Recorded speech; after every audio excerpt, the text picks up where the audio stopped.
Every nanny I hired quit after meeting my husband for the first time. At first, I told myself it was just bad luck. People have issues. Emergencies happen. Life is unpredictable. That's what I believed. That's what I needed to believe. I'm a mother to two daughters. Annabelle is 5, quiet, observant, the kind of child who watches everything before she speaks. Nancy is 3, loud, warm, always clinging to my leg like she's afraid I might disappear if she lets go. They're my entire world. And for the first time since Nancy was born, I decided to go back to work. Not because I had to, but because I needed to feel like myself again. Routine. Structure. Identity outside of being mom. My husband, Liam, supported the idea. Or at least he didn't object. Liam works as a director at a global firm. His schedule is unpredictable. That's the polite version. The truth is, he's rarely home. When he is, he's distracted, always checking emails, always halfway somewhere else mentally. But he provides. He's stable. And for a long time, I told myself that was enough. Finding a nanny felt like the obvious solution. I contacted a reputable agency, explained everything clearly. 2 young children, structured home, flexible schedule. They sent Rebecca. She was perfect, early 40s, calm voice, gentle presence. The kind of woman who walks into a room and immediately makes children feel safe. Annabelle warmed up to her within minutes. Nancy, who usually hides behind me when meeting new people, took her hand before I even asked her to. That was enough for me. For the first time in months, I left the house without that tight, anxious feeling in my chest. I went back to the office. I worked a full day. And when I got home, everything was fine. Better than fine. The house was calm. The girls were fed. There was laughter. I remember standing in the doorway for a moment, watching them, thinking, this is going to work. 3 days later, Liam came home early.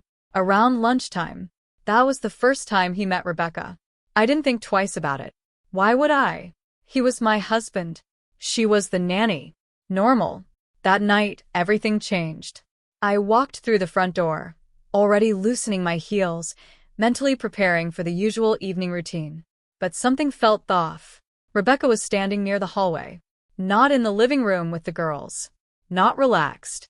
Waiting. Her bag was already over her shoulder. Her hands were gripping the strap, too tightly. Hey, I said, smiling slightly. Everything okay? She didn't answer immediately. Instead, she looked at me, then away. That was the first sign. I'm so sorry, she said quietly. Her voice was different. Smaller. Something personal has come up. I won't be able to continue working here. It didn't make sense. What? Is everything okay? Do you need? No, she said quickly. Too quickly. I have to go. And then she left. Just like that. No explanation. No discussion. No notice. I stood there for a long time after the door closed. Confused. Frustrated. But not suspicious. Not yet. The agency apologized the next morning. They said these things happen. They sent someone else. Mrs. Nevin. She was older, mid-50s, maybe. Soft-spoken. Kind eyes. The type of person who felt steady. Reliable. If Rebecca had felt like a temporary solution, Mrs. Nevin felt permanent. She moved through the house like she belonged there. Within days, everything settled again. Routine returned. I went to work. The girls were happy. And because of Liam's schedule, they barely interacted. She left at 6 p.m. He came home after 8 p.m. 2 separate worlds. No overlap. No problem. Until Saturday.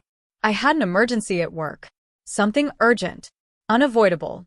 I asked Mrs. Nevin if she could stay a few extra hours. She agreed immediately. Liam was home that day.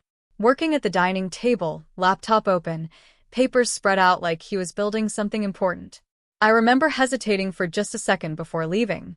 It wasn't a thought. Not fully formed. Just a feeling. A flicker. Then I ignored it. When I got home, the air felt wrong. That's the only way I can describe it. The house was quiet, but not peaceful. Tense. Like something had happened, and the walls were still holding on to it. Mrs. Nevin was standing by the door, already dressed to leave. Her movements were quick, uneven, like she was trying to get out without making it obvious she was rushing. "Everything okay?" I asked. She nodded, but her eyes didn't match the answer. "Yes, of course." She adjusted her scarf. Her hands were shaking, just slightly, and then she glanced toward the dining room. Just for a second. Liam was there, sitting, working, not looking at us, not acknowledging anything. But something in that glance. It wasn't irritation. It wasn't discomfort. It was fear. She left within minutes. That night, the agency called. She had resigned. No notice. No explanation. That was when something inside me shifted. Not fully. Not enough to understand. But enough to question. 2 nannies. 2 sudden exits. Both after being alone in the house with Liam. The third nanny lasted 4 days. 4. She met Liam once. And then she was gone. Same pattern. Same vague excuse. Same refusal to explain. That's when I stopped calling it coincidence. I sat in my car one evening after work, engines still running, staring at the house, trying to make sense of something that didn't make sense. Liam wasn't aggressive. He wasn't unpredictable. He wasn't anything that would explain this, which somehow made it worse, because it meant whatever was happening was hidden, controlled, intentional. And that was the moment I made a decision. A quiet one. A careful one. If no one was going to tell me the truth, I would find it myself. I didn't confront Liam. Not after the first nanny. Not after the second. Not even after the third. Because confrontation requires certainty. And I didn't have that yet. What I had was a pattern. And patterns are dangerous things. They sit in the back of your mind, quietly rearranging your reality until you can't ignore them anymore. So instead of asking questions, I started preparing for answers. I ordered the cameras that same night. Nothing dramatic. Nothing obvious. Small. Discreet. The kind people use for security, not suspicion. At least, that's what I told myself. I installed one in the living room, another in the kitchen, and one in the hallway that connected the main spaces of the house. Not the bedrooms. Not anywhere private. Just enough. Enough to see. Enough to understand. I remember standing on a chair, adjusting the angle of the camera in the kitchen, my hands slightly unsteady. Not because I was afraid of what I'd find, but because some part of me already knew this wasn't going to end well. The 4th nanny arrived 2 days later. Her name was Laura. She was different from the others. Confident. Direct. The kind of woman who made eye contact and held it. When she shook my hand, her grip was firm. "I like clear expectations," she said. "And clear communication." I nodded. "You'll have both here." And I meant it. At least, I thought I did. The first few hours went smoothly. The girls liked her. She handled them easily, naturally. No hesitation. No uncertainty. If anything, I felt something I hadn't felt in weeks. Relief. Liam was due home around midday. That detail sat in the back of my mind like a ticking clock. I went to work. Opened my laptop. Tried to focus. Failed. By 11:58 a.m., I had the camera app open. Not casually. Not in the background. Fully open. Sound on. Eyes fixed. At 12:07 p.m., the front door opened. Liam walked in. Same as always. Suit slightly wrinkled. Tie loosened. Phone in hand. He looked normal. That word again. Normal. Laura was in the kitchen with the girls. Annabelle was drawing at the table. Nancy was sitting on the counter, swinging her legs. Laura turned when she heard the door. Smiled politely.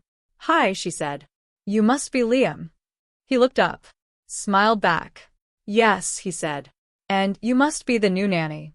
His voice was calm, warm, measured. For a moment, everything looked exactly the way it should. Then something shifted. It was subtle.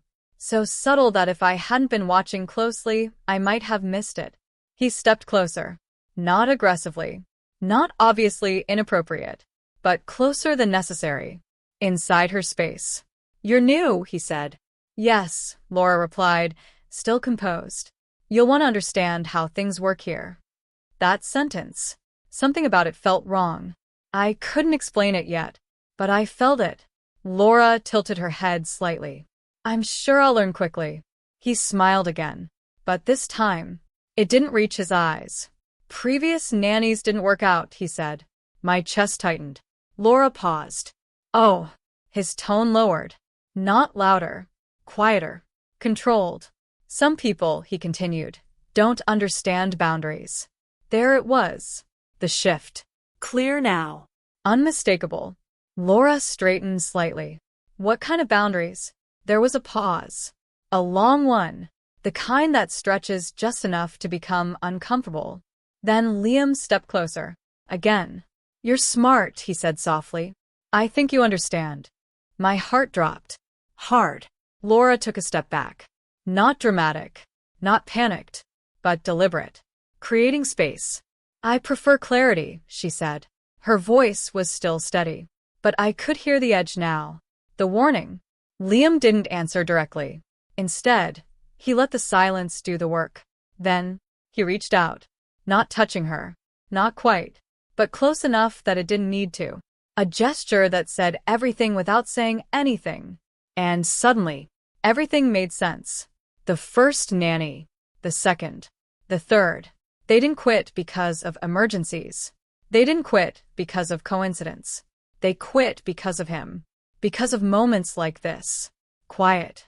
Controlled. Impossible to prove without context. The kind of behavior that lives in implication. In pressure. In the space between what is said and what is meant. What on earth is happening? I heard myself scream. I didn't remember standing up. I didn't remember grabbing my keys. But suddenly I was moving. Fast. Out of the office. Down the hallway. Into the elevator. My hands were shaking so badly, I dropped my phone twice trying to hold on to it. But I didn't stop watching. I couldn't. On the screen, Laura was backing away now.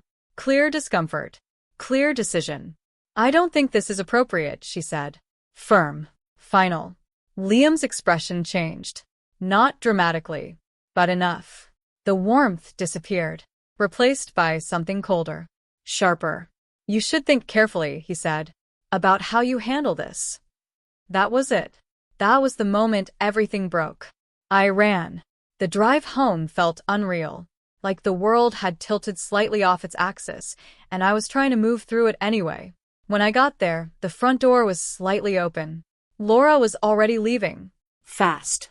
Her face pale. Her breathing uneven. She saw me. Stopped. For just a second. I'm sorry, she said. Her voice was tight. I can't stay here. I nodded. Because now, I understood. She left. And I walked inside. Slowly. Deliberately. Liam was in the kitchen. Exactly where I had seen him on the screen. Pouring himself a glass of water. Calm. Composed. Untouched. Hey, he said like nothing had happened.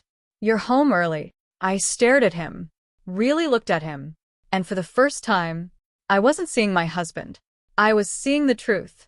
For a few seconds, I just stood there, watching him, breathing, but not fully, like my body hadn't caught up with what my mind had already understood. Hey, Liam said again, taking a sip of water. Everything okay? Everything okay. The normalcy of it almost made me laugh. Almost. I set my bag down slowly, carefully, like any sudden movement might shatter whatever thin layer of control I had left. How many? I asked. He frowned, not confused, calculated. What do you mean? I held his gaze, didn't blink. How many nannies have you done that to? There was a pause. Not long, but long enough. In that pause, I saw it. Not guilt, not shame. Something else. Something colder. Assessment. You're overreacting, he said calmly. And just like that, I knew. Because innocent people deny. They get confused. They ask questions. They don't control the narrative. I watched everything, I said. My voice didn't shake this time. The cameras, the kitchen, the way you spoke to her, the way she reacted. Another pause. Shorter this time. Then, He sighed. not panicked. Not afraid. Annoyed. That's what this is about, he said. Something inside me cracked. Not loudly. Not dramatically. Just enough to let the truth all the way in. That's what this is about. I repeated. He set the glass down. Turned fully toward me now. You're making something out of nothing, he said. I was establishing boundaries. Boundaries? I echoed. Yes, he said, sharper now.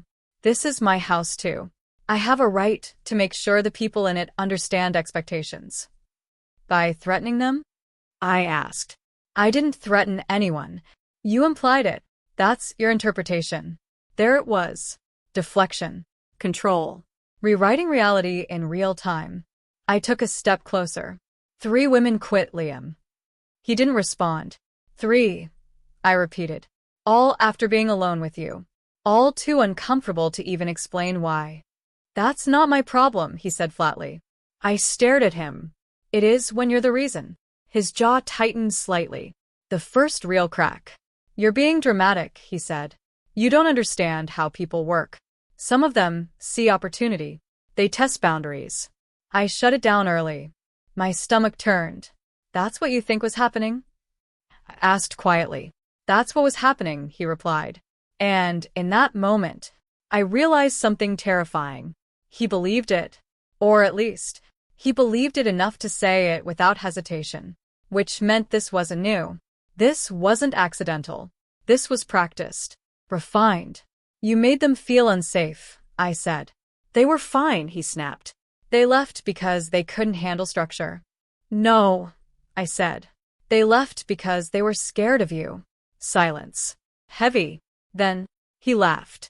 A short, dry sound. You're unbelievable, he said. Do you hear yourself right now? I didn't answer. Because I did hear myself. For the first time. Clearly. You need to let this go, he continued. You're blowing this out of proportion, and it's not a good look. Not a good look. That was his concern. Not what he had done. Not how those women felt. How it looked. Something inside me settled. Completely. The confusion. The doubt. The hesitation. Gone. Replaced by something else. Clarity. I'm leaving, I said. He blinked. Just once. What? I'm taking the girls, I continued. I'm leaving. Now. Finally. A reaction. His posture changed. Not aggressive, but alert. Claire, don't be ridiculous. I'm not. You're seriously going to break this family apart over a misunderstanding? It's not a misunderstanding. It is, he insisted. And you're letting your emotions control you. I shook my head slowly. No, I said. This is the first time they're not. That landed. I saw it. For the first time. He didn't have an immediate response. Because control only works when the other person is still unsure. And I wasn't anymore. I saw you, I said quietly. Not just what you did, but how you did it. He looked away for a second, then back. You're overthinking it, he said. But it was weaker now. I'm done thinking, I replied. Silence filled the space between us. Upstairs, I could hear Nancy laughing faintly. Annabelle's voice, soft and steady, responding to something. Normal. Everything felt normal. Except it wasn't. I'll come back for the rest of my things later, I said. Claire. No. That one word stopped him. I turned, walked past him, up the stairs. Each step felt heavier than the last, but clearer. Annabelle looked up when I entered the room. She studied my face for a moment, longer than usual. Then, she asked quietly, Are we going somewhere? I nodded. Yes, I said. We are. She didn't ask anything else. She just stood up, walked over, took Nancy's hand. And in that moment, I realized something that made my chest tighten. She had noticed. More than I thought. More than I wanted to admit. Children always do. I packed quickly. Only what we needed. Clothes. Essentials. The things that mattered. When I came back downstairs, Liam was still there, standing in the same spot. You're making a mistake, he said. Maybe. But for the first time in a long time, it felt like the right one. I don't think so, I replied. I opened the door. And this time, I didn't hesitate. Epilogue. People always think the moment you leave is the hardest part. It's not. The hardest part is the moment you understand. Because once you see the truth clearly, you can't go back to not seeing it. Every nanny didn't quit because of bad luck. They didn't leave because of timing. They left because they saw something I refused to see. And once I finally did, I chose my daughters. I chose myself. And I never went back. For more real-life stories like this, raw and unforgettable, make sure you like, subscribe, and turn on notifications so you never miss the next one, and you can check out our older stories pinned on your screen or on the main channel. See you later.